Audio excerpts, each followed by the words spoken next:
प्रिय विद्यार्थियों, आज का टॉपिक है हमारा व्यवस्थापिका, अर्थ, कार्य व भूमिका। आज हम नई यूनिट को प्रारंभ करने जा रहे हैं।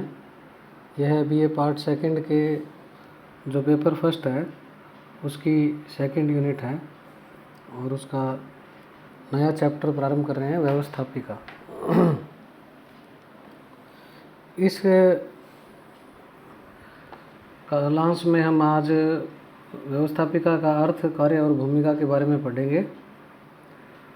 तो सबसे पहले हम लोग व्यवस्थापिका जो है उसको जानने के लिए हमें सरकार की अवधारणा और शक्ति पृथक्करण का जो सिद्धांत है उसको जानना ज़रूरी है। जैसा कि हम लोग बीए पार्ट सेकंड का लोक प्रशासन का जो सेकंड पेपर है, राज्य प्रशासन, उसमें हम राज्य का अर्थ, सरकार का अर्थ इत्यादि बातें पूर्व में पढ़ चुके हैं। फिर भी आपको सरकार क्या है इसके बारे में थोड़ा सा बताना आवश्यक है। जैसा कि आप जानते हैं कि राज्य एक अमूर्त संस्था होती है जो दिखाई नहीं देती है, बल्कि उसके अस्तित्व की कल्पना हम कर सकते हैं। राज्य जो है जिन तत्वों से मिलकर बना होता है उसमें से एक तत्व है सरकार। हम पढ़ चुके हैं पेपर सेकंड के अंदर राज्य की अवधारणा में राज्य के 4 तत्व होते हैं, उसमें से एक महत्वपूर्ण तत्व होता है सरकार। गार्नर ने सरकार के बारे में बताया है कि राज्य की इच्छाओं की पूर्ति जिस संगठन के द्वारा होती है उसका नाम सरकार है। इस प्रकार सरकार राज्य का अत्यंत आवश्यक अंग होता है, जिसके माध्यम से राज्य अपनी संप्रभु शक्ति का प्रयोग करता है। सोल्टाउ ने कहा है कि सरकार से हमारा तात्पर्य उन सभी व्यक्तियों, संस्थाओं तथा साधनों से होता है जिसके द्वारा राज्य की इच्छा की अभिव्यक्ति होती है और उसके द्वारा राज्य की इच्छा का क्रियान्वयन किया जाता है। बर्क कहते हैं कि सरकार मानव बुद्धि का आविष्कार है जिसके द्वारा मनुष्य की इच्छाएं पूरी की जाती हैं। उन्होंने सरकार को परिभाषित करते हुए कहा है कि सरकार एक ऐसा अभिकरण या तंत्र है जिसके माध्यम से राज्य की इच्छा निर्मित, अभिव्यक्त और लागू की जाती है। इस प्रकार से हम कह सकते हैं कि जिस उद्देश्य की पूर्ति के लिए राज्य नामक राजनीतिक संगठन निर्मित हुआ, उस उद्देश्य की व्याख्या करने और उसे कार्यान्वित करने का काम कौन करता है? सरकार करती है। इसके बाद में हम सरकार को जानने के बाद में हम शक्ति पृथक्करण का जो सिद्धांत है उसके बारे में थोड़ा सा जानकारी लेते हैं। जैसा कि हम जानते हैं कि सरकार अनेक कार्यों का निष्पादन करती है, मुख्य रूप से कानूनों का निर्माण, उनका क्रियान्वयन व उनकी व्याख्या है। राजनीति विज्ञान के विभिन्न विचारकों ने सरकार के इन वृहद कार्यों को एक ही निकाय के द्वारा करना उचित नहीं माना। ऐसा उन्होंने एक ही निकाय के द्वारा करने पर निरंकुश होने का भय रहता है। ऐसा इसलिए उन्होंने क्या है, चाहा कि अलग अलग एजेंसियां क्या है, अलग अलग कार्य करें। इसलिए विभिन्न विचारकों ने शक्ति पृथक्करण का सिद्धांत प्रतिपादित किया। शक्ति पृथक्करण का जो सिद्धांत है उसके प्रमुख विचारक मॉन्टेस्क्यू माने जाते हैं। हालांकि मॉन्टेस्क्यू से पूर्व और बाद के लेखकों ने भी इस सिद्धांत का समर्थन किया है। अरस्तु है, सिसरो है, पॉलीबियस है, Jean Bodin, John Locke, Blackstone, Madison और हैमिल्टन इनमें से प्रमुख हैं। जीन बोदा ने 16वीं शताब्दी में अपनी किताब एक लिखी थी जिसका नाम था डी रिपब्लिका।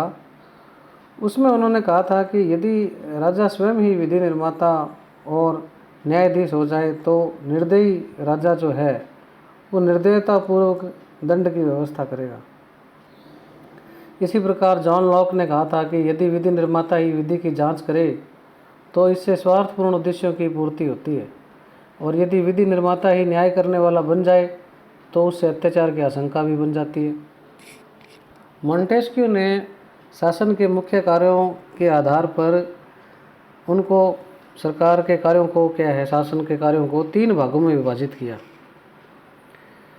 जिसमें से उन्होंने व्यवस्थापिका को विधि निर्माण, कार्यपालिका को विधि के क्रियान्वयन और न्यायपालिका को विधि की व्याख्या अथवा जो विधि का उल्लंघन करते हैं उनको दंड और न्याय हेतु अधिकृत किया गया। मॉन्टेस्क्यू ने न केवल शासन की तीनों शक्तियों को अलग रखने का सुझाव दिया, बल्कि यह भी कहा कि उनका संचालन भिन्न भिन्न व्यक्तियों या व्यक्ति समूह द्वारा होना चाहिए, क्योंकि यदि तीनों शक्तियों का कुछ ही हाथों में एकत्रीकरण हो जाएगा तो सर्वनाश निश्चित है। मॉन्टेस्क्यू का यह विचार था कि तीनों शक्तियों के एक ही निकाय में या एक ही एजेंसी में केंद्रित हो जाने से मानव की स्वतंत्रता खतरे में भी पड़ सकती है। इसलिए उसने सरकार के कार्यों को 3 अलग अलग निकायों के द्वारा संपन्न किए जाने का सिद्धांत प्रतिपादित किया। शक्ति पृथक्करण के सिद्धांत के अनुरूप ही वर्तमान में संपूर्ण विश्व में सरकार का जो संगठन है 3 अंगों को मिलाकर किया गया है, अर्थात अब सरकार जो है उसमें 3 अंग शामिल होते हैं, व्यवस्थापिका, कार्यपालिका और न्यायपालिका। तो ये जो सरकार रूपी निकाय है, इसके तीनों अंगों में से जो पहला अंग है व्यवस्थापिका, उस पर ही ये हमारा आज का पाठ आधारित है। तो अब हम व्यवस्थापिका के बारे में थोड़ा जानते हैं। व्यवस्थापिका जो है वो सरकार का सबसे महत्वपूर्ण अंग है। सरकार के दोनों अन्य अंगों की तुलना में इसके कार्य और जो जिम्मेदारियां हैं वो बहुत ज़्यादा है। सभी आधुनिक लोकतांत्रिक व्यवस्थाओं में व्यवस्थापिका जनता का प्रतिनिधित्व करती है। वास्तव में व्यवस्थापिका एक निश्चित अवधि के लिए जनता की संप्रभुता का उपयोग करती है, क्योंकि हम जानते हैं कि चुनाव के माध्यम से जनप्रतिनिधि चुनकर आते हैं और उनकी एक निश्चित अवधि होती है। जैसे भारत में 5 वर्ष है, हर 5 वर्ष बाद नई सरकार बनती है, चुनाव होते हैं, तो ये एक प्रक्रिया चलती रहती है। तो एक निश्चित अवधि के लिए क्या है, व्यवस्थापिका का निर्माण होता है। व्यवस्थापिका को जनमत का दर्पण भी कहा जाता है। इसमें निर्वाचित प्रतिनिधि जनमत का प्रतिनिधित्व करते हैं और उनके द्वारा बनाई गई जो विधियां हैं वो राज्य की इच्छा का प्रतिनिधित्व करती है और इन विधियों को राज्य की संप्रभुता को संबल प्रदान होता है। व्यवस्थापिका या विधायिका के द्वारा निर्मित विधियों को कार्यपालिका क्या करती है, लागू करती है, क्रियान्वित करती है, और न्यायपालिका इन विधियों को आधार बनाकर न्याय की व्यवस्था करती है। इस प्रकार व्यवस्थापिका जो सरकार के अन्य 2 अंग हैं, कार्यपालिका और न्यायपालिका के कार्यों के लिए प्रारंभिक आधार प्रदान करती है, क्योंकि लगभग सभी राष्ट्रों में क्या है, विधि के शासन की व्यवस्था है, संविधान है। तो विधि जो है वो सर्वोपरि है और विधि का उद्गम, उसका निर्माण वगैरह, उसका संशोधन, उसका विनाश, ये सब क्या है, विधायिका के द्वारा होते हैं। तो विधायिका का विधि के शासन में बड़ा रोल है। किसी भी देश में प्रचलित शासन की जो व्यवस्था है उस पर व्यवस्थापिका का महत्व निर्भर करता है। यदि किसी देश में निरंकुश शासन है तो वहाँ की जो विधायिका है वो जो तानाशाह है उसके हाथों की कठपुतली बन जाती है। इसी प्रकार जहाँ अध्यक्षात्मक शासन प्रणाली है वहाँ व्यवस्थापिका की शक्तियाँ और कार्य निश्चित और मर्यादित होते हैं। जैसे अमेरिका में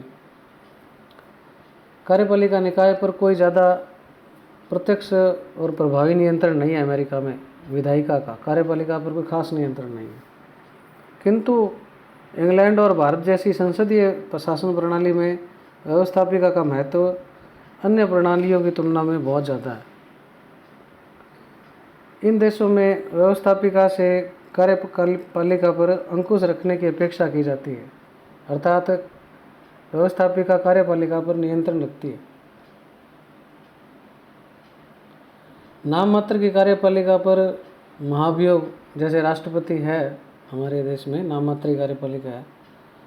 महाभियोग लगाने का अधिकार विधायिका के या व्यवस्थापिका के पास होता है और वास्तविक कार्यपालिका भी उसके विश्वास पर ही टिकी रहती है।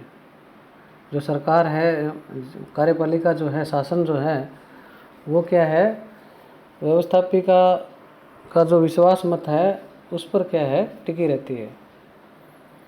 इन देशों में, इंग्लैंड और भारत जैसे देशों में, व्यवस्थापिका केवल कानून का निर्माण ही नहीं करती बल्कि प्रशासन की नीति को भी निश्चित करती है। संविधान के अनुसार देश की कार्यपालिका कैसा आचरण करे, यह देखने का काम भी कुछ सीमा तक व्यवस्थापिका ही करती है। संविधान में संशोधन का कार्य भी व्यवस्थापिका के द्वारा किया जाता है। अतः सैद्धांतिक तौर पर ऐसा लगता है कि व्यवस्थापिका सरकार के जो दूसरे अंग हैं उनकी तुलना में महत्वपूर्ण स्थिति रखती है। व्यवस्थापिका जो है उसको अलग अलग देशों में अलग अलग नामों से जाना जाता है। अफ़गानिस्तान में शोरा कहते हैं, ब्रिटेन में पार्लियामेंट कहते हैं, डेनमार्क में फोल्केटिंग कहते हैं, भारत में संसद है, इजराइल में नेसिट नाम है। ऐसे अलग अलग देशों में अलग अलग नाम हैं। यदि हम संसद की शुरुआत की बात करें कहाँ से हुई, तो इसका श्री गणेश इंग्लैंड में माना जाता है। इंग्लैंड के जो राजा थे उन्होंने सबसे पहले अपनी नीतियाँ लागू करने के लिए जितने धन की ज़रूरत होती थी उसकी स्वीकृति के लिए उन्होंने क्या, संसद की पहल की थी। मॉन्टेस्क्यू का मानना है कि प्राचीन काल में लोगों को प्रतिनिधियों द्वारा निर्मित व्यवस्थापिका सभाओं का ज्ञान नहीं था। गार्नर कहते हैं कि आधुनिक प्रतिनिधि प्रणाली का प्रारंभ जर्मनी में प्राचीन ट्यूडर जनसभाओं में देखा जा सकता है, जिसमें कबीले के प्रमुख भाग लेते थे। वैसे संसदीय इतिहास में संसद की जननी के रूप में इंग्लैंड को ही मानते हम, और यहीं से धीरे धीरे संसद ने आधुनिक जनप्रतिनिधि संस्था का रूप धारण किया है। तो इस प्रकार से हम लोगों ने जो व्यवस्थापिका का है उसका अर्थ के बारे में जानने का प्रयास किया। इसके पश्चात हम व्यवस्थापिका के कार्य और भूमिका के बारे में जानते हैं। व्यवस्थापिका जो है उसके कार्य जो हैं या भूमिकाएं हैं वो सभी देशों में एक जैसी नहीं होती। वास्तव में उसके कार्य और भूमिका इस बात पर डिपेंड करती है कि शासन की पद्धति कैसी है। यदि सरकार निरंकुश रूपी है, राजतंत्र है, तो व्यवस्थापिका की भूमिका केवल परामर्शदात्री होती है। हिटलर, मुसोलिनी जैसे तानाशाह व्यवस्थापिका सभाओं के अस्तित्व पर कोई ध्यान नहीं देते थे। यदि शासन का रूप भारत और इंग्लैंड के समान संसदीय प्रजातंत्र का है तो व्यवस्थापिका की शक्तियाँ व्यापक और विस्तृत हो जाती है। इन व्यवस्थाओं में जो प्रजातंत्रीय ये संसदीय व्यवस्था है उसमें कार्यपालिका का अपने पद पर बना रहना इस बात पर डिपेंड करता है कि संसद में कब तक उनका बहुमत बना हुआ है। बहुमत वाली सरकार कार्यपालिका ही सरकार बना सकती है। इंग्लैंड और भारत दोनों ही देशों में संसद में प्रभुसत्ता निहित मानी जाती है। यदि शासन का स्वरूप अमेरिका की भांति अध्यक्षात्मक है और शक्ति पृथक्करण का सिद्धांत अगर विद्यमान है तो वहाँ व्यवस्थापिका की शक्तियाँ भिन्न प्रकार की होती है। वहाँ संसदात्मक जो व्यवस्था है वहाँ अलग प्रकार का संसद का अस्तित्व है, विधायिका का अस्तित्व है, और अध्यक्षात्मक में अलग रूप है। और अध्यक्षात्मक व्यवस्था में व्यवस्थापिका और कार्यपालिका बिल्कुल अपने अपने क्षेत्रों में एक दूसरे से स्वतंत्र रहती है। संविधान के द्वारा जो दी गई शक्तियाँ हैं उनका क्या वो अलग अलग उपयोग करती है। यदि शासन का स्वरूप सोवियत रूस की भांति सर्वसत्तावादी है या पाकिस्तान या बांग्लादेश की भांति शासन के घोषित और अघोषित रूप में अंतर पाया जाता है तो व्यवस्थापिका की शक्तियाँ लगभग वैसी ही होती है जैसे कि वास्तविक संचालनकर्ता निर्धारित करता है। ऐसे देशों में व्यवस्थापिका की शक्तियाँ सर्वोपरि नहीं होती और उनका काम कार्यपालिका द्वारा निर्मित नीतियों पर अपनी मोहर लगाने मात्र तक होता है। फिर भी हम जहाँ लोकतांत्रिक देश हैं वहाँ व्यवस्थापिकाएँ हैं और उनमें जनता की संप्रभुता या जनता की जो सर्वोच्च शक्ति है उसका उपयोग किया जाता है। उसको ध्यान में रखते हुए हम निम्न बिंदुओं के माध्यम से क्या है, व्यवस्थापिका की भूमिका को उल्लेख कर सकते हैं। पहली भूमिका इसकी है कानून का निर्माण। बड़ा महत्वपूर्ण कार्य है ये, सबसे महत्वपूर्ण और प्राथमिक कार्य माना जाता है व्यवस्थापिका को। व्यवस्थापिका को कानून का महत्वपूर्ण स्रोत माना जाता है, क्योंकि आप जानते हैं, हम बता चुका हूँ मैं, कि विधि निर्माण का जो कार्य है, कानून निर्माण का कार्य है, वो सबसे महत्वपूर्ण है और वो विधायिका ही करती है। व्यवस्थापिका जनमत का दर्पण कहलाती है, हम बता चुके हैं। जनता के जो चुने हुए प्रतिनिधि हैं वो जनता की भावनाओं, आशाओं और आकांक्षाओं के अनुरूप क्या है, विधि या कानून का निर्माण करते हैं। प्रत्येक देश की व्यवस्थापिका देश में जो प्रचलित विधि है उसकी निर्माण प्रक्रिया के अनुसार विधि या कानून का निर्माण करती है। सभी लोकतांत्रिक देशों में नए कानून बनाने का जो प्रारूप या विधेयक है वो कार्यपालिका द्वारा संसद में प्रस्तुत किया जाता है। संसद का यह एकाधिकार है कि वह उस विधेयक को स्वीकृति प्रदान करे या न करे। व्यवस्थापिका का यह भी दायित्व होता है कि समाज की परिवर्तनशील अवस्था के अनुसार और नई सामाजिक परिस्थितियों के अनुसार पुराने कानूनों में जो अब समसामयिक नहीं है तो उनमें संशोधन करे या उनके स्थान पर क्या है, नए कानून का निर्माण करे। तो इस प्रकार से क्या है, कानून निर्माण का जो काम है या भूमिका जो है वो बड़ी महत्वपूर्ण भूमिका है व्यवस्थापिका की। अगली जो भूमिका है वो है प्रशासन पर नियंत्रण। व्यवस्थापिका प्रशासन पर नियंत्रण जो रखती है वो अध्यक्षात्मक और संसदात्मक दोनों प्रकार की शासन प्रणालियों में अलग अलग है। संसदीय देशों में व्यवस्थापिका द्वारा कार्यपालिका पर नियंत्रण व्यवस्थापिका में प्रश्न, पूरक प्रश्न, स्थगन प्रस्ताव, कटौती प्रस्ताव, निंदा प्रस्ताव, अविश्वास प्रस्ताव आदि के माध्यम से किए जाते हैं। जबकि अध्यक्षात्मक व्यवस्था में अमेरिका की जो सीनेट है, जो कांग्रेस का उच्च सदन है, राष्ट्रपति के द्वारा की गई समस्त नियुक्तियों संधियों को जब तक स्वीकृति प्रदान नहीं करती तब तक वो प्रभावी नहीं हो सकती। अमेरिकी व्यवस्थापिका को युद्ध और शांति की घोषणा की शक्ति भी प्राप्त है। तो अध्यक्षात्मक और संसदात्मक व्यवस्था में थोड़ा अलग अलग अंतर है नियंत्रण का। इसके बाद में इसकी तीसरी भूमिका आती है विमर्शात्मक कार्य, डेलिब्रेटिव फंक्शन। संसद जो है उसको अंग्रेजी में पार्लियामेंट कहते हैं, और ये जो पार्लियामेंट शब्द है फ्रेंच शब्द है पार्लियामेंट, उससे मिलकर बना हुआ है, जिसका मतलब होता है विचार के लिए सभा। अर्थात जो पार्लियामेंट शब्द है उसकी उत्पत्ति ही विचार के लिए हुई है, विचार के लिए एक सभा है। व्यवस्थापिका पूरे देश के नागरिकों की इच्छाओं को अभिव्यक्त करती है, क्योंकि पूरे देश के जो मतदाता हैं वो अपने जनप्रतिनिधियों को व्यवस्थापिका में पहुंचाते हैं, तो वो पूरे देश की इच्छाएं होती है उसमें। इसे रूसो की सामान्य इच्छा का प्रतिरूप भी हम कह सकते हैं। देश के संपूर्ण वयस्क नागरिकों के द्वारा चुनी हुई यह जो सभा है यह राष्ट्रीय, अंतर्राष्ट्रीय, आंतरिक, बाह्य सुरक्षा संबंधी कल्याणकारी कार्य करती है। अनेक विद्वान कानून निर्माण विमर्शात्मक कार्यों को एक ही मानते हैं, परंतु वास्तव में ये दोनों अलग अलग है। कानून निर्माण एक विशेष प्रक्रिया है, जबकि लोक महत्व के राष्ट्रीय मुद्दों पर विचार विमर्श करना एक अलग कार्य है। सरकार,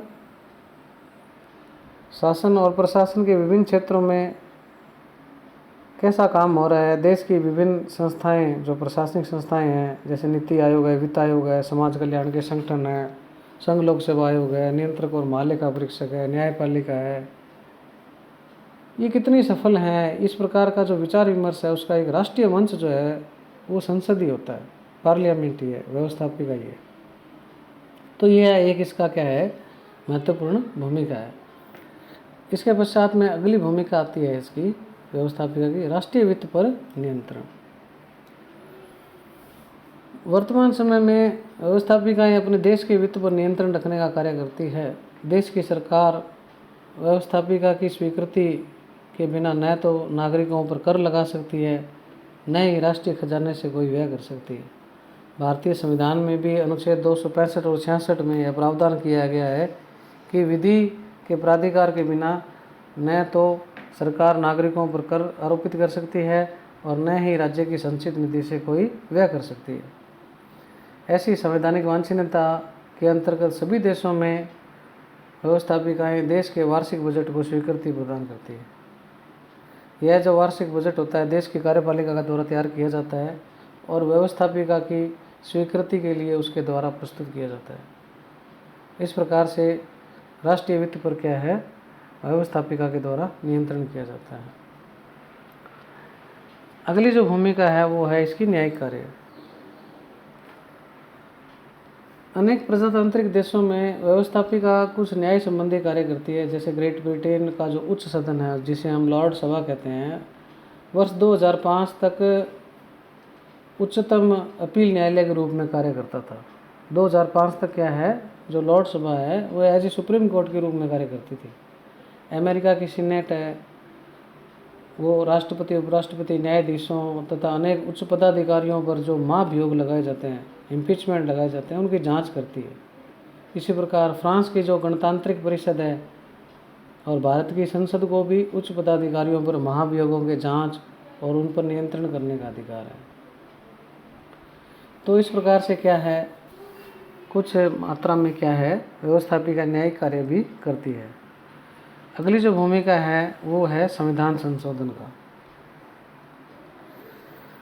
प्राय सभी लोकतांत्रिक देशों में व्यवस्थापिका को अपने देश में जो भी कानून चल रहे हैं या विधियां चल रही है वो अगर टाइम बाउंड हो जाए, समयातीत हो जाए, कालातीत हो जाए, असमसामयिक हो जाए, उस स्थिति में उनमें संशोधन करने का या उनका विलोपन करने का अधिकार है। अलग अलग देशों में संविधान में जो संशोधन की प्रक्रिया है वो अलग अलग है। इंग्लैंड में जहाँ संवैधानिक कानून और साधारण कानून में कोई अंतर नहीं है, वहाँ संसद स्वयं ही साधारण बहुमत से संविधान में संशोधन कर सकती है। वहाँ संविधान संशोधन की प्रक्रिया बड़ी सरल है। अमेरिका में बहुत जटिल प्रक्रिया है ये। और भारतवर्ष में संसद जो है, संविधान में जो व्यवस्थाएं की गई है संविधान संशोधन की, उसके हिसाब से ही संशोधन करता है। हमारे यहाँ जनरली 2/3 बहुमत से क्या है, संविधान में संशोधन किया जाता है।